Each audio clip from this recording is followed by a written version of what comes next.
우리에게 주시는 말씀 사도행전 2장 말씀입니다. 사도행전 2장의 말씀 2장 1절에서 13절까지 말씀입니다. 신약성경 제가 가지고 있는 성경으로 188번입니다.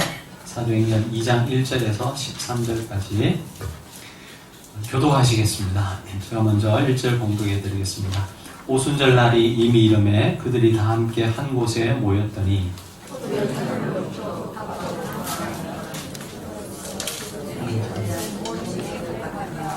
마치 불의 혀같이 갈라지는 것들이 그들에게 보여 각 사람 위에 하나씩 임하여 있더니 그들이 다 성령의 충만함을 받고 성령이 말하게 하심을 따라 다른 언어들로 말하기를 시작하니라. 그때 경건한 유대인들이 천하 각국으로부터 와서 예루살렘에 머물러 있더니 이 소리가 나매 큰 무리가 모여 각각 자기의 방언으로 제자들이 말하는 것을 보고 소원해요. 다 놀라 신기하게 여겨 이르되 보라 이 말하는 사람들이 다 갈릴리 사람이 아니냐. 우리가 우리 각 사람이 나누고 방언으로 구별된 것이 어찌 되느냐. 우리는 가데인과 메데인과 엘람인과 또 메소포타미아 유대와 갑바도기아 본도와 아시아 브루기아와 밤빌리아 애국과 및 브레네 가까운 리비아 여러 지방에 사는 사람들과 로마로부터 온 가면에 곧 유대인과 유대교에 들어온 사람들과 그레데인과 아라비아인들이라 우리가 다 우리의 각 언어로 하나님의 큰 일을 말함을 듣는도다 하고 다 놀라며 당황하여 서로 이르되 이제 주의 니냐 하며 또 같이 읽겠습니다. 또 어떤 이들은 조롱하여 이르되 그들이 세술에 취하였다 하더라. 네, 오늘 사도행전 2장 말씀을 갖고 하나님의 말씀을 전하도록 하겠습니다. 제가 이전 교회에서 목사님으로부터 담임 목사님으로부터 배운 목회의 중요한 원칙 중 하나는 어느 교회든 처음 부임해 갔을 때 장로님들 좀 죄송하지만 장로님들부터 신방하지 말라는 거예요. 왜냐하면 어쨌든 장로님들은 교회에서 가장 영향력을 행사하시는 분들이잖아요. 그분들부터 신방을 하면 다른 우리 그 연약한 분들이 소외받을 수 있다라는 느낌을 가질 수 있기 때문에 그렇다라는 것이죠. 그래서 처음 누구를 신방하느냐는 굉장히 중요한데 오히려 장로님들보다 연약하거나 환우들이나 이런 분들부터 신방하라고 저는 그렇게 배웠습니다. 저는 그것이 맞다고 생각되어집니다. 여러분 오늘 본문을 보면 성령이 임재하고 마가의 다락방에 모였던 120명의 제자들에게 처음으로 성령이 나타난 후에 임재한 후에 나타난 형상에 대해서 여러분 보여주고 있습니다. 이것이 왜 중요하겠습니까? 여러분 성령의 사역, 성령 하나님이 어떤 분이신가를 보여주는 가장 중요한 밑거름이라고 우리가 볼 수 있는 거예요. 성령이 임재한 후에 가장 처음 나타난 그 현상을 보면서 성령 하나님의 사역의 주된 본질적 사역이 무엇인지를 우리는 알 수 있기 때문에 그것이 중요한 것이라는 것이죠. 먼저 120명의 제자들이 한 곳에 모여서 열심으로 한 마음으로 기도할 때 성령의 역사가 그들 가운데 나타났습니다. 우리 2장 1절에서 3절을 보시면요. 오순절 날이 이미 이름에 그들이 다 한같이 한 곳에 모였더니 호련히 하늘로부터 급하고 강한 바람 같은 소리가 있어 그들이 앉은 온 집에 가득하며 마치 불의 혀처럼 갈라지는 것들이 그들에게 보여 각 사람 위에 하나씩 임하여 있더니 되어 있습니다. 성령께서 임재하실 때 두 가지 이미지가 나타나고 있습니다. 첫 번째는요, 바람이었습니다. 급하고 강한 바람 같은 소리가 있어 라고 되어 있죠. 두 번째는 불의 이미지입니다. 3절에 보시면 마치 불의 혀처럼 갈라지는 것들이 그들에게 보여. 하나는 바람을 통한 청각적 이미지가 들렸고요. 하나는 불을 통한 시각적 이미지가 보였습니다. 존 스토트 목사님은 이것을 이렇게 해석했습니다. 자, 이 현상을요, 복음 전파와 관련해서 이렇게 설명하고 있습니다. 강한 바람이 으르렁거리는 듯한 소리는 복음 전파를 위한 능력이고 불처럼 갈라지는 것은 복음 전파를 위한 복음 전파를 위해서 선행되어야 하는 정결을 상징한다라고 했어요. 바람이라는 것은 능력의 성령 하나님의 이미지를 보여주고 있고, 또 불이라고 하는 것은 우리 성도의 정결함을 보여주는 것이라고 이야기하고 있다는 것입니다. 아무튼 여러분, 이 본문에서 이 두 가지 이미지가 내포하고 있는 의미에 대해서는 정확하게 우리에게 말씀하고 있지 않습니다.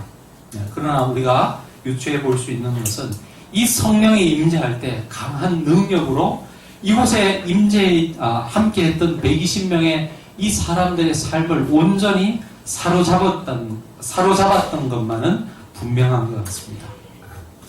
바람. 그리고 우리나라에는 바람이 그렇게 강하게 불지 않죠. 근데 이 외국에는요, 이 바람이 굉장히 정말 파워풀한 그런 바람이 많이 있습니다.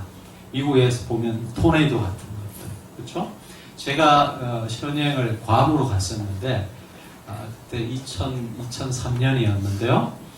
가니까 이 차들이 그 유리로 안 되어 있고 비닐 종이로 이렇게 막아가지고 다니던 차들이 많이 있었어요. 그래서 제가 가이드한테 한번 물어봤습니다. 왜 차들이 저렇게 유리창이 없고 이 비닐 종이로 이렇게 막아서 돌아다니냐 했더니, 몇 달 전에 이 태풍이, 거기에 아주 큰 태풍이 괌에 도착했는데요. 이 주차되어 있는 차에 이 태풍이 바람이 얼마나 세게 불었는지 그 앞 유리가 날아가 버린 거예요. 옆 유리가 날아가 버린 거예요. 여러분 상상이 가세요? 바람이 얼마나 세게 불면 자동차 유리를 날려버립니까? 그만큼 대단하다는 것이죠. 바람과 불. 그리고 얼마 전에 속초에서 있었던 산불, 여러분 우리 경험하시죠? 바람과 불이 하나가 되어가지고 이 불이 날아다닌다는 표현을 하잖아요. 그런 현상을 우리가 봤습니다. 얼마나 강력한 그러한 이미지들을 우리가 생각할 수 있는 것이죠. 자, 이런 모습을 보면서 나중에 주위에 있던 사람들이 조롱하듯 이야기합니다. 이 사람들이 어떻게 됐다고요? 13절에 보시면 어떤 이들은 조롱하여 이르되 그들이 새 술에 취하였다 하니라. 뭔가에 취해 있는 사람처럼 보였다라는 것이에요. 옛날 저희 할아버지께서 이런 말씀하셨어요. 술 많이 먹는 사람들에게 처음에는 사람이 술을 먹는데 조금 지나면요 술이 술을 먹어요. 그리고 나서 나중 되면 술이 사람을 먹는다, 이런 이야기를 하셨어요. 좀 아시는가 보네요. 그렇죠? 네. 어떤 사람들은 놀라며 당황하기도 했고 어떤 사람은 조롱하듯 얘기하기도 했지만, 분명한 것은 그곳에 모인 사람들의 모습을 보면서 주위 사람들이 이 사람들에게 분명히 어떤 변화가 일어났다라는 것을 감지할 수 있었습니다. 자, 이런 이 초대교회 사람들에게 가장 먼저 나타난 현상이 무엇인지 4절의 말씀을 우리 같이 한번 읽어보시겠습니다. 4절의 말씀 같이 한번 읽어보시겠습니다. 그들이 다 성령의 충만함을 받고 성령이 말하게 하심을 따라 다른 언어들로 말하기를 시작합니다. 자, 여러분 성령이 처음 임하고 처음 나타난 현상이 무엇이냐 하면, 제자들이 말을 하는데 그게 예루살렘에 있었던 수많은 디아스포라 유대인들이 있었는데 그 사람들이 자기의 언어로 듣게 되었다는 것입니다. 자, 디아스포라 유대인들 역사를 보면 이 구약 시대에 이스라엘이 남북으로 나뉘지 않습니까? 북이스라엘의 남유다 나뉘게 되는데, 북이스라엘이 먼저 멸망하게 되죠. 아수르에 의해서. 근데 이 아수르는요, 거기에 이 유대 땅에 있었던 이스라엘 사람들을 다른 곳으로 이주시키고 또 다른 민족을 이스라엘 땅에 데리고 와서 혼혈 정책을 썼습니다. 그래서 당시에 이 유대 땅에 살던 팔레스타인에 살던 많은 유대인들을 다른 곳으로 데리고 갔습니다. 그리고 남유다는 바벨론에 의해서 망하게 되는데 이 바벨론도 이 유대인들을 많이 데리고 가고 그러면서 이 팔레스타인 지역에 있던 유대인들이 흩어져 살게 됩니다.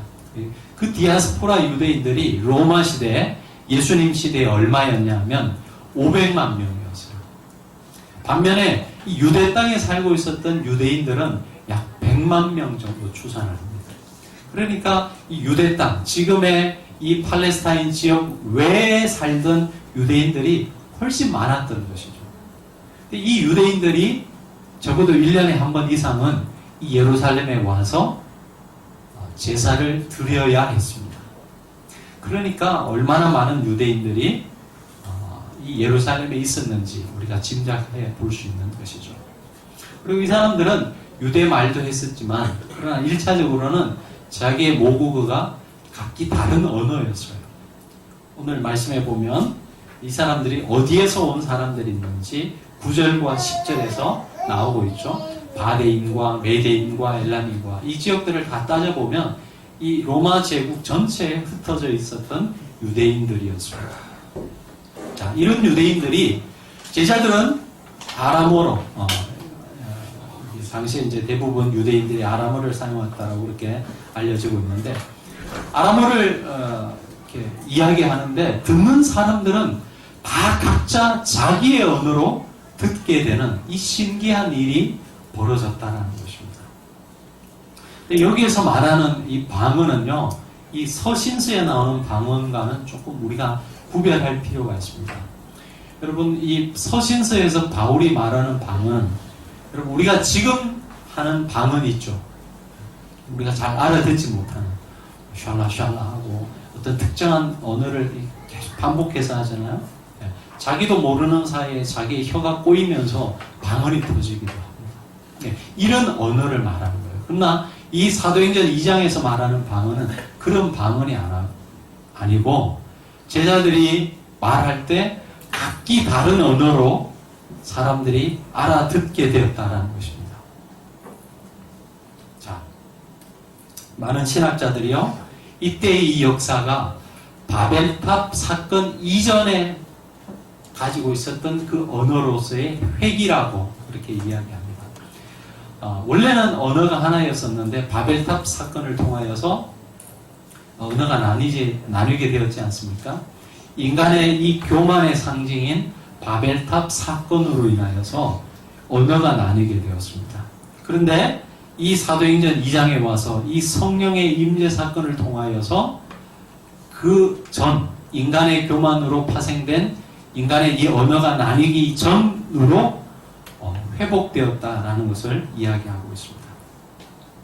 자, 왜 성령이 임하고 이런 방언의 역사가 처음 일어났겠습니까? 여러분, 언어라는 것이 무엇입니까? 언어라는 것. 우리 인간과 인간의 관계를 가로막는 많은 것들이 있습니다. 많은 요소들이 있죠.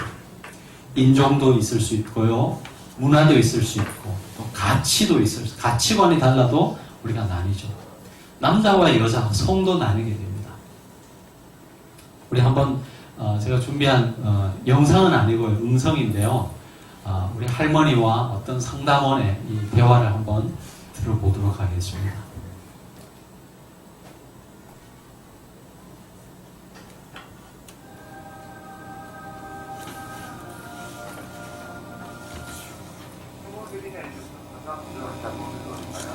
네? 네, 여보세요? 여보세요? 여기 LG 유플러스요. 응? LG 유플러스요. 뭐라고요? LG 유플러스요. 어디? LG 유플러스요. LG가 불났다고? 이 LG 유플러스요. 인터넷 하나요? 거기가 어딘데요? 무게센터예요, 여기. 예? 무게센터라고요, 여기. 무역당? 무게센터예요, 고객님. 무역당? 목욕탕이 아니죠, 여기. 무게센터예요. 무역센터에 불났다고요? 목욕탕이 불난 게 아니죠, 여기. LG 유플러스라고요. LG가 불났다고? LG가 불난 게 아니죠, 여기. LG 유플러스라고요. 이상하다. 그럼 어떻게 해야 돼요? 뭘 어떻게 할머니가 전에 그 그럼 아저씨예요? 그래서 아저씨인데요. 아저씨예요? 네. 그 휴대폰을 어떻게 알았어요? 아니 고객님께서 돈 쓰고 전화하신 거잖아요. 예? 고객님께서 전화하신 거잖아요. 근데 어디가 불났다고? 왜 불났다고? 무조건 불난 게 아니죠. 왜 저희가 LG 유플러스라고요. LG? 예, LG야, LG. 왜 불났다고? LG에서 불난 게 아니죠. LG 유플러스요. 불났어? 예. 아유, 이 아저씨 전화번호가 몇 번이에요? 이거 제 번호가 아니고 이거 101이에요. 그냥 대표번호예요. 아니, 010? 아니요, 010이 아니시죠. 101이세요. 거기 불났다고요? 불난 게 아니죠. 예? 불난 게 아니고요. 그냥 저 LG 유플러스라고요. 전화가 왔다고? 아니 전화가 온 게 아니고 그냥 고객님께 거셨잖아요. 괜히. 그래서 저희가 그냥 인터넷하면 어때요? 고객님. 아니, 저 연기 하는 년 동안 잠깐만 기다려주실래요? 아니 예? 예. 전화번호, 아저씨 전화번호 좀. 제 전화번호가 아니고요. 그냥 101이시죠. 아니 101이시죠. 예, 일본에만 그러면 돼요? 그래서 아니 LG 유플러스고요. 왜, 거기에 불났다고요? 필요한 게 아니고 그냥 여기 저희 인터넷 없어요. 예? 인터넷하고 인터넷 전화랑 키요. 그, 불나면 꺼졌어요? 불난 거 꺼진 게 아니고요. 위치가 어딘데요? 여기 지금 서울이에요. 제가 어디게? 여기 금천구청이에요. 예? 금천구청에 있는 거예요. 요, 마포도 아니고, 어몽도정도 아니고, 어디다 전화를 걸었어요? 알았어요. 아, 예, 알겠습니다. 여기까지. 그러면 뭘 느끼셨어요? 아, 저는 상담원의 인내심이 상당하다는 느꼈는데. 그럼 언어라고 하는 것은 사람과 사람이 소통하는 데 있어서 가장 중요한 수단이 되는 것이 언어입니다. 그렇죠. 저희 집에서 제가 가끔, 그러나 자주 듣는 잔소리 중에 하나는 당신은 좀 조용히 가만히 있으라고. 여자를 이해 못한다고. 이런 잔소리를 많이 듣습니다. 여자 4명이나 살고 있잖아요. 여러분, 성이 달라도 잘 이해를 못하고, 세대가 달라도 잘 이해를 못하고, 여러분, 외국에 나가서 살아보신 분들 경험하실 겁니다. 언어가 안 되면 유치원생들보다 못한 사람이 돼요. 다 사고할 줄 알고요. 다 생각할 줄 아는데요. 바보가 돼버려요. 아무것도 할 수 없는 사람이 되는 거예요. 언어라는 것은 그렇게 중요한 것이죠. 자, 여러분, 성령이 임하실 때 이 언어의 장벽이 무너졌다는 것 아니겠어요? 우리가 성령의 역사라고 하면 주로 대부분 초월적인 역사를 많이 생각합니다. 병이 낫고 방언을 하고 초자연적인 은사가 나타나고, 저는 여러분 그런 것들을 부정하지 않습니다. 저는 우리 교회, 이 광야의 교회에 그런 하나님의 역사들이 많이 일어나기를 원합니다. 우리가 이해할 수 없지만은 하나님의 역사 속에서 여러분 병든 분들이 낫기도 하고요. 사람들은 포기했지만 하나님이 주시는 새로운 소망을 갖고 일어나는 이런 놀라운 역사들이 많이 일어날 수 있기를 원합니다. 결코 이 성경에 나오는 사건들은 2000년 전 그때에만 일어날 수 있었던 사건이 아니고 하나님을 믿는 모든 백성들에게 오늘도 일어날 수 있다는 사실을 여러분이 믿으시고, 그리고 여러분 삶 속에서 그것을 경험할 수 있기를 원합니다. 그러나 그것이 성령의 본질적인 사역은 아니라는 거예요. 여러분, 성령께서 임하실 때 그분에 의해서 나타나는 본질적인 사역이 무엇입니까? 성령의 가장 주된 사역은요, 교통의 사역입니다. 교통. 고린도후서 13장 13절에 축도문이 나옵니다. 제가 여러분 예배 마칠 때 이렇게 기도하지 않습니까? 축도하잖아요. 자, 그게 가만히 생각해 보시기 바랍니다. 하나님, 예수 그리스도의 뭐죠? 이제는 우리 구주 예수 그리스도의 은혜와 하나님 아버지의 무한하다는 말은 없어요. 하나님의 사랑과 성령의 뭐예요? 커뮤니언이라고 했어요. 교통하시는. 그렇죠? 예수 그리스도의 은혜와 하나님 아버지의 사랑과 성령의 교통하심. 여러분, 성경의 가장 중요한 사역은요, 교통의 역사예요. 교통. 왜 이것이 성령의 주된 사역이냐?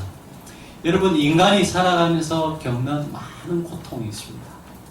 그래, 그 고통의 껍질을 다 벗겨보면 우리 인간이 왜 이런 고통 속에 살아갈 수밖에 없느냐? 바로 단절 때문에 그렇습니다. 단절. 가장 먼저는 하나님과 우리 사이가 단절되었어요. 그 단절이 기초가 돼가지고 사람과 사람이 단절되었어요. 사람과 자연이 단절되었습니다. 이 단절로 인하여서 인간은 불행한 삶을 살아가게 되어 있습니다. 에덴 동산에서는 서로 다르다는 것이 불편함이 아니었어요. 오히려 하나님의 풍성함을 경험하는 수단이 되었습니다. 아담과 하와가 남자와 여자였지만 그 다르다는 것이 불편한 것이 아니었어요. 오히려 다른 것이 하나님의 풍성함을 경험하는 중요한 요인이 되었습니다. 그런데 타락 이후에 이 단절로 말미암아 서로를 이해하지 못하고 이제는 그 다름이 배타적이 되고 그 사람을 무시하게 되는 것이 되고 그 사람을 배척하는 중요한 요인이 되었습니다. 인종이 다르다는 이유로, 언어가 다르다는 이유로, 문화와 종교가 다르다는 이유로 사람이 사람을 배척하기 시작했습니다. 인류 역사를 보시기 바랍니다. 인종이 다르다는 이유로 얼마나 많은 사람들이 죽었습니까? 게르만 민족이 유대인을 600만 명 죽였습니다. 일본 사람들이 우리 한국과 수많은 아시아의 나라들의 사람들을 고통 가운데 살게 했습니다. 아프리카에서 자행된 수많은 인종 청소로 인해서 정말 사람들이요 짐승처럼 그렇게 죽어갔습니다. 왜 그렇습니까? 이 분열의 역사 때문에 그렇다는 것입니다. 요즘 우리나라를 보시기 바랍니다. 얼마나 많은 갈등이 있습니까? 세대 간의 갈등, 이념 간의 갈등, 그리고 가진 자와 가지지 못한 자들의 갈등, 남자와 여자의 갈등. 이런 모습을 보면 정치하는 사람들이 참 나쁘다 그런 생각을 참 하게 됩니다. 여러분, 자기 정당의 이익을 위해서 국민을 더 분열시키는 그런 모습들을 요즘은 더 많이 보는 것 같습니다. 자, 그러나 성령의 역사가 있을 때 이런 분열의 역사가 종식된다는 것입니다. 그런 의미에서 볼 때 지금 우리가 살아가는 이 시대는 정말 이 성령의 역사가 필요한 시대라고 생각합니다. 여러분, 개인의 역사에 있어서도 마찬가지입니다. 성령이 임하실 때 여러분, 불편했던 관계들이 새롭게 되고 이해할 수 없었던 사람들을 이해하게 되고 수용하게 됩니다. 그러면서 하나님의 풍성함을 경험하게 되는 것이죠.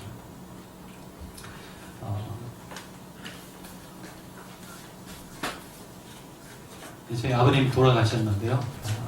시간이 없어서 짧게만 말씀드리겠습니다. 아버님이 이렇게 자상하고 사랑이 많으신 분이 아니셨어요. 전형적인 경상도 남자. 집에 와서요, 자녀들 보고 밥 먹었냐? 이런 한마디를 들어보지도 못했지만 만약 그런 말을 한마디 했으면 감격하는 그런 집안이었습니다. 대화하는 게 없죠. 교편생활 하셨는데 거의 일방적인 지시밖에 없었어요. 그러니까 아버지를 통해서 따뜻함 이런 걸 느낄 수가 없었어요. 그리고 자라오면서 아버지가 계셔서 좋았던 시간보다는 차라리 없었으면 우리 가족이 더 행복했겠다 이런 생각을 수없이 했던 그런 시절이었습니다. 근데 돌아가시기 전에 한 2년 반을 병원에서 보내셨어요. 하나님께서 참 은혜로 회복할 수 있는 시간을 주셨어요. 어떤 순간 계기가 있어서 아버지와 참 귀한 시간을 갖고 집에 돌아왔는데 일주일을 이제 지내면서 제가 생각해서 든 생각이 아니었어요. 하나님 주신 생각이라고 저는 그렇게 믿습니다만은 어떤 마음이 드냐면 저는 한 번도 제가 가해자라는 생각을 안 해봤어요. 아버지와의 관계 속에서. 저는 늘 피해자라고 생각했습니다. 근데 그 한 주간을 보내면서요, 하나님께서 제 마음에 어떤 마음을 주시느냐 하면, 제가 아버지로부터 받은 상처에 대한 것들도 있었지만, 저 때문에 받았던 아버지의 상처를 보게 하셨어요. 제가 처음이었습니다. 저는 늘 제가 100% 피해자라고 생각했고, 아버지가 가해자라고 생각했거든요. 그런데 그 일주일을 살아가면서요, 처음으로 저 때문에 받았을 아버지의 상처에 대해서 생각할 수 있었어요. 그리고 생각해 보니까 그런 부분이 있었더라고요. 자, 그리고 나서요, 제가 아버님 결국 돌아가셨지만, 돌아가신 이후에도 어머니와 이렇게 대화를 나누면서 주고받았던 대화를 통해서 아버지의 삶을 참 많이 이해하게 되었습니다. 아니, 오히려 살아계실 때보다요, 돌아가시고 제가 더 많은 이해를 하게 되었던 것 같아요. 그리고 생각해보면 그 시간들을 통해서 제 속에 있었던 어두움들, 하나님께서 많이 치료해 주셨어요. 상처들을 많이 회복해 주셨어요. 저는 그게 제가 스스로 생각을 해서 그렇게 되었다라고 절대 생각하지 않습니다. 저는 죽었다 깨어나도 그런 생각을 안 했어요. 그것은 위로부터 성령 하나님께서 주신 생각이었습니다. 여러분, 성령 하나님이 우리 가운데 임하시면 도무지 이해할 수 없었던 사람들을 기다려줄 수 있고 이해하는 단계까지 나아가게 만드는 것입니다. 그러면서 한 공동체를 살리고 불편했던 관계를 새롭게 하고 한 가정을 살리는 놀라운 일들이 우리 가운데 일어나는 거예요. 여러분, 병자가 꼭 회복되어야지만이 그것이 기적인가요? 아니요. 수십 년 도무지 회복될 수 없었던 관계들이 새롭게 되는 것, 이것은 기적이 아닌가요? 여러분, 성령이 우리 가운데 임하시면 내 안에 있었던 또 다른 나와의 도무지 화합할 수 없었던 관계들이 새롭게 됩니다. 나도 내가 용납할 수 없었던 부분이 있었지만 성령이 임하실 때 그런 나를 이해하게 돼요. 내 아버지를 이해할 수 없었고 내 어머니를 이해할 수 없었고 내 형제를 이해할 수 없었는데 성령이 임하시면 그런 관계들을 새롭게 해나가십니다. 좌편에 있는 사람이 도무지 우편에 있는 사람을 이해할 수 없는데 성령이 임하시면요 이해하게 되는 거예요.